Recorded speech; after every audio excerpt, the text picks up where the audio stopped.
Neurons. So our next thing that we're going to cover is resting membrane potential and how it's generated and maintained. I actually have already made a video of that, so I'm going to do it, and I'll send that out. I'll resend that out. So I'm just going to start with what my resting membrane potential looks like.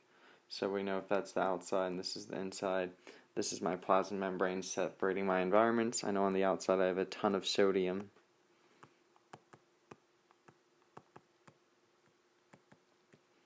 And I do have some sodium inside the cell, but not nearly as much as I do outside the cell. So the extracellular levels of the extracellular concentration of sodium is extremely high. And then the intracellular sodium, there is some, but not as much. Potassium, there's more on the inside than there is on the outside.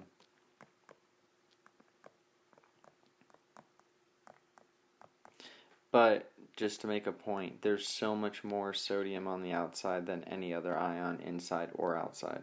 So whenever we're comparing these charges, you can see how many positive charges I'm drawing because of all these sodium ions. So if this is super positively charged, then in relation to this positive charge, this membrane is negatively charged.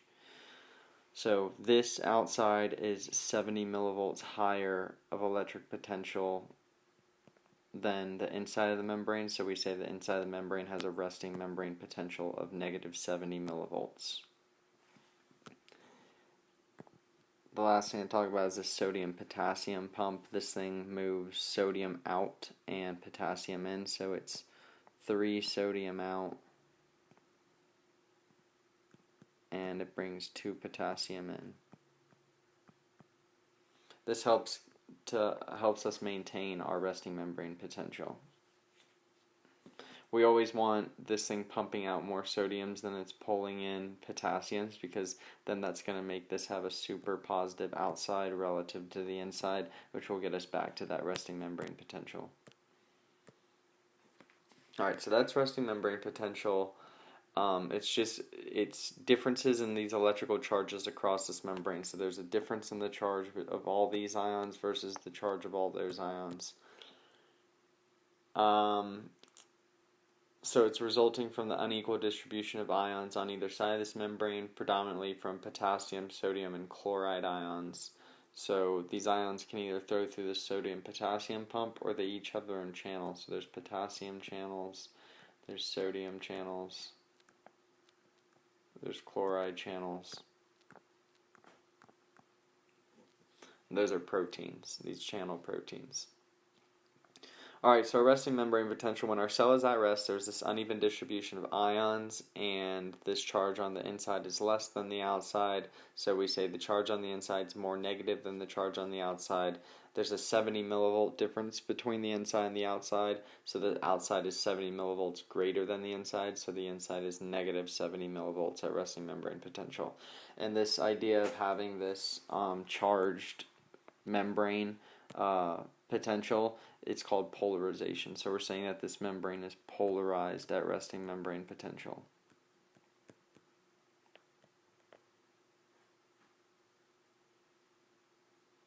Alright. So we want to know how changes in this membrane potential, basically how does moving ions through these different channels affect actions at this membrane. So I'm going to clean this membrane up a little bit, not have so many ions all over the place.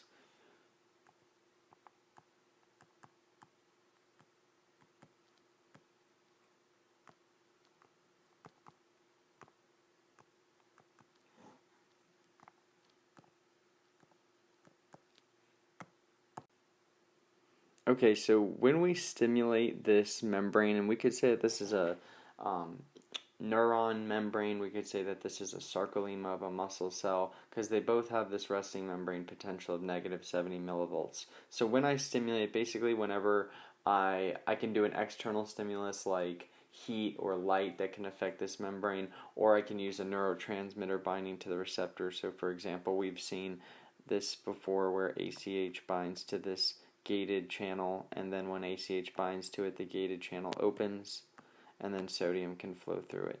So when we say stimulate, we're saying when a stimulus is applied to this neuron, that's what we're talking about, binding of receptors or applying a stimulus like an external stimulus.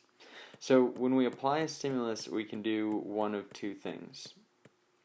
And these are going to be called results of stimulation. So let me write it. So when you apply this stimulus, whether it's a neurotransmitter or whether it's an external stimulus, you can do one of two things. You can depolarize the cell or you can hyperpolarize the cell.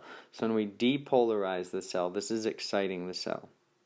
So words like excitatory later on when we're talking about neurotransmitters, these are depolarizing.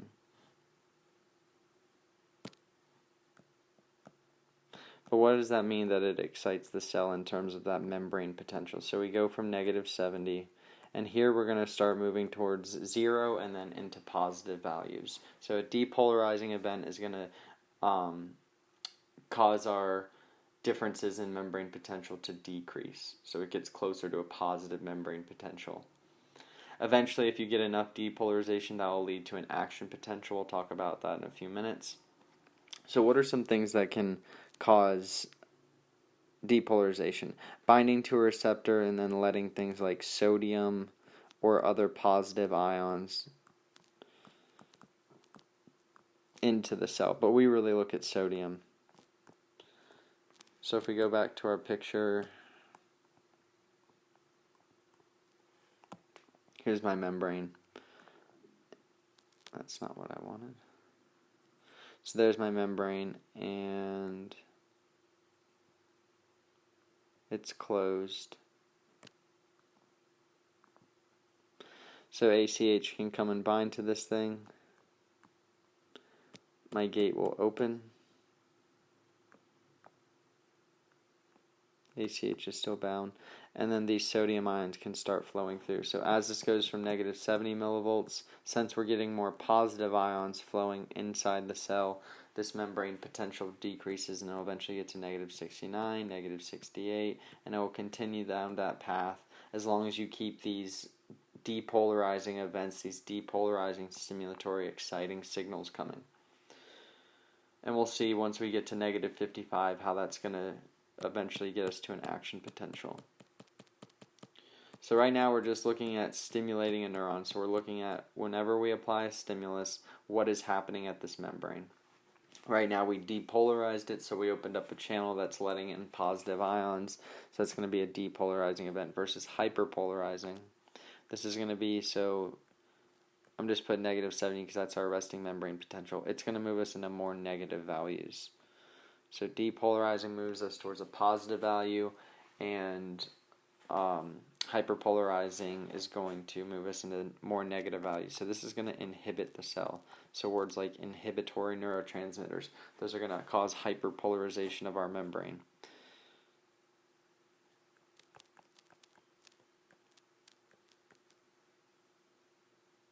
So remember, more negative.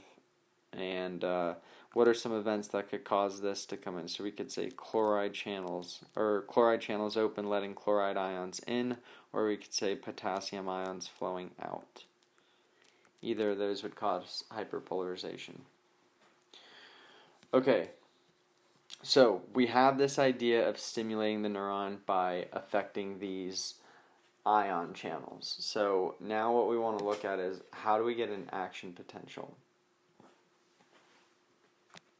So an action potential is going to mean that we're going to, if we're a neuron, we're going to send this message using neurotransmitters. Like an action potential is going to run down. All right, once you reach an action potential in a neuron, you're going to run the action potential down the axon and release neurotransmitter. Once you reach an action potential for a muscle, you're going to lead to contraction. So whatever your thing that is getting stimulated does, once it reaches that action potential, it's going to take that action. So for muscles, that will make muscles contract. For glands, it will make glands secrete. For neurons, it will make them pass their messages. So we have to get it into an action potential. We need enough depolarizing events. We need enough sodium coming into the cell, basically, to get us to negative 55, which is our threshold. So just to remind what that looks like, we're at negative 70 millivolts with resting membrane potential. We need a stimulus to get us to this negative 55 millivolts. Once that happens, all things that can happen to make this go to positive 30 millivolts will happen. We'll talk about what those physiologic steps are soon. So we need to get to an action potential. This is showing an action potential. So right here, I'm waiting to get to my negative 55. Once I hit negative 55, then I'm hitting my action potential. I'm doing action, and then I'm coming out of that action potential. And this actually comes a little bit lower. This comes down like that. Okay, so let's look at our... before we get to the action potential, let's make one. So we need to stimulate this neuron, and we need to... change that permeability to get us to our threshold, or negative 55. So I need to stimulate this thing. Whenever I stimulate a neuron, we call these things graded potentials. So whether it's depolarizing or hyperpolarizing, these things, depolarizing and hyperpolarizing, these are things that we're doing to the membrane. Okay?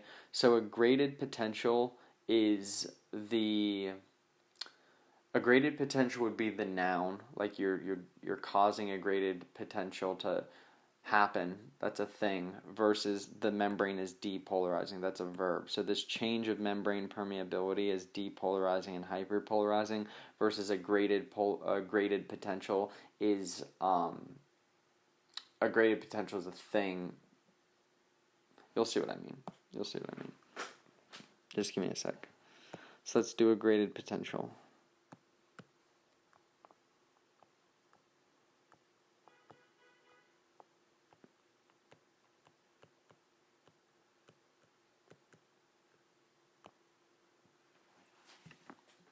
So we're going to say what a graded potential is and then compare it to an action potential. So a graded potential is just a stimulus that causes ion channels to open.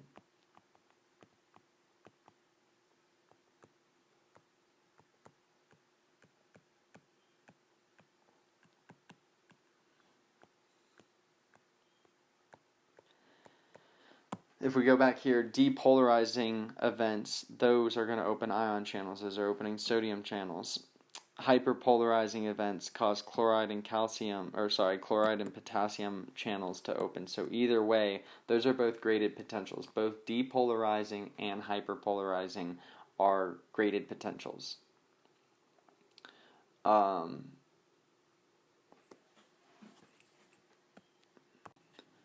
going to say graded potentials result in hyperpolarization or depolarization.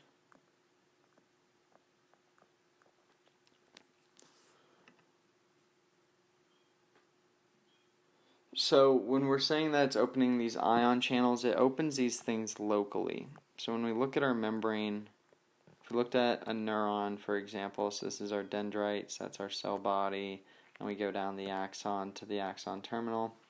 We know that this is all negative 70.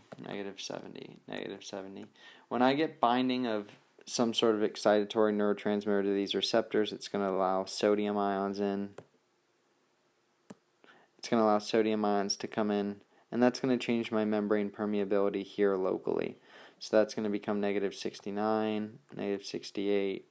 So this is what we're saying, that it's local. It doesn't change anything on the axon or the permeability near the cell body. It's just a local change of permeability. That's a graded potential. Now, this change in permeability can either be depolarizing or hyperpolarizing. So this graded potential can cause sodium channels to open that result in depolarization, or this graded potential can cause this chloride channels to open or potassium channels to open, leading to hyperpolarization. So graded potentials lead to depolarization or hyperpolarization. Now we can, there's a few different types of graded potential. So really quickly, before we do the types of graded potentials, this is my membrane. This is my membrane, and I have my channel here, so when my ions move through here like sodium and it's causing this depolarization, this is changing my membrane potential locally. So not affecting the whole cell, just locally wherever we're having these bindings to receptors. Now when we look at types of graded potential, we'll look at two. So we're looking at two different types of graded potential, and when we're determining this, we want to look at, well, what is going to be stimulating our membrane? What is going to be causing this change of permeability? What is causing these ion channels to open up? Is it an external form of stimulus like fire or like light or like pressure that's going to affect these sensory receptors and send a message? Or, so remember, this fire is causing, this is a stimulus, and specifically this can be a stressor because this super high heat can throw us out of homeostasis and damage our proteins and whatnot. So this fire, this heat is going to send a signal, and it's going to cause a graded potential on our neuron, which is going to change its permeability. Maybe this fire is strong enough to send an action potential to tell us, hey, this is really hot, you should get away from it. So that's one form. This is called a generator potential, because this potential is generated by this external stimulus. So when you're looking for graded potentials, if your stimulus is external, it's a generator potential, which is a type of graded potential. Your other type of graded potential is called a postsynaptic potential.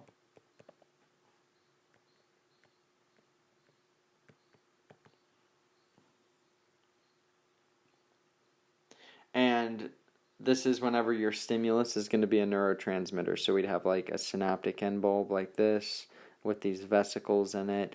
These vesicles will be stimulated to be released by, these vesicles will release their neurotransmitter through exocytosis. That exocytosis will cause, or those neurotransmitters will then diffuse across our synaptic cleft and bind to these receptors. So what's causing this change of permeability, whether it's hyperpolarizing or depolarizing, this is going to be neurotransmitter. So neurotransmitter is causing our change of membrane potential, whether it's depolarizing or hyperpolarizing. Here, for our generator potentials, an external stimulus like heat, fire, light, pressure, all those things are going to be causing this change of membrane permeability. Those are all locally occurring, right? We need to have a strong enough stimulus to get us to an action potential.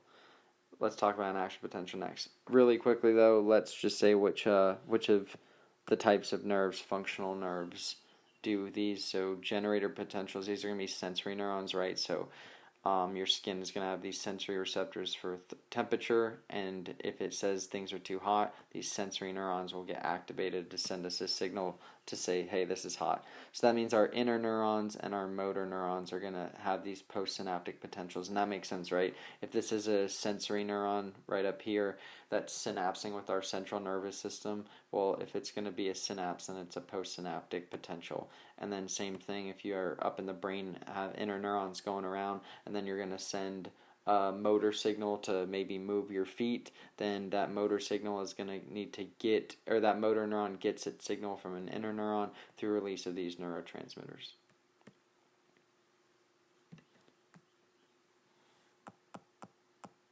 So this is a graded potential. It's a stimulus that opens ion channels. It results in hyperpolarization or depolarization. It has a localized effect. And we said that these could either be generator potentials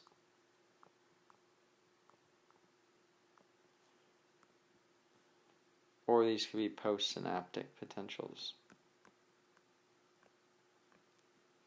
Now, if a graded potential is depolarizing and it's strong enough to get us to this threshold stimulus, then we can move into an action potential.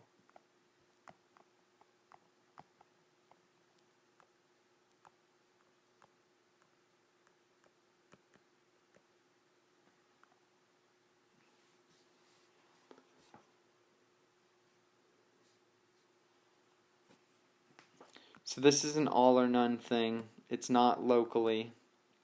It's going to occur across the entire membrane.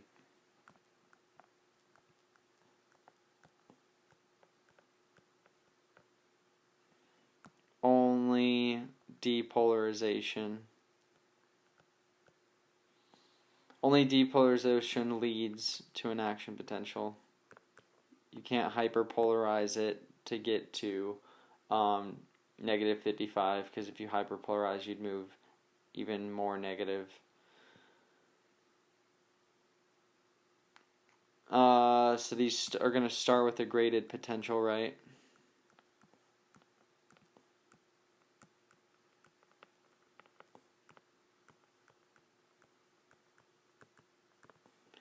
And we're just going to say not local. It covers the entire cell. So here we've had this change of membrane permeability. Let's clean this up. We've had this change of membrane permeability where enough sodium has come in to where it's gotten to negative 55 millivolts on that graph. So now this membrane permeability is going to go to positive 30. And this membrane permeability is going to go, or I should say this membrane potential is going to go to positive 30. This membrane potential is going to go to positive 30, and sodium's moving through this ion, or across this membrane the whole time. Sodium ions are moving across this membrane the whole time as we're getting to positive 30.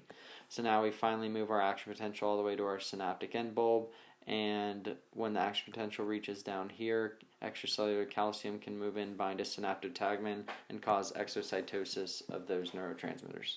Alright, so this is where we'll end this video. So just a quick recap of what we've done in the past 20 minutes. I know it didn't seem like much, but we got this idea back of generating this resting membrane potential. I know we're beating it like a dead horse, but it's important because if you don't have the initial setup right, you don't understand any of the remaining physiology. So this is our initial setup with all the sodium on the outside, giving us this negative 70 membrane potential. We talked about how we can stimulate this thing. So we can depolarize or hyperpolarize this membrane by opening these ion channels. When we do that, these are called graded potentials when we're opening these ion channels. Now, depending on what kind of ion channels we're opening, they can either lead to depolarization or hyperpolarization. These are local changes in membrane permeability, so they're only going to happen at the site of the binding of that neurotransmitter or whatever, or the site of stimulation. Not going to affect the rest of the cell. If there's enough depolarizing events, and we'll talk about that in the next video, if there's enough depolarizing events, then we'll get an action potential, which is this all or none change in permeability. We're going to go to positive 30 millivolts across the entire membrane. And anything else I wanted to say?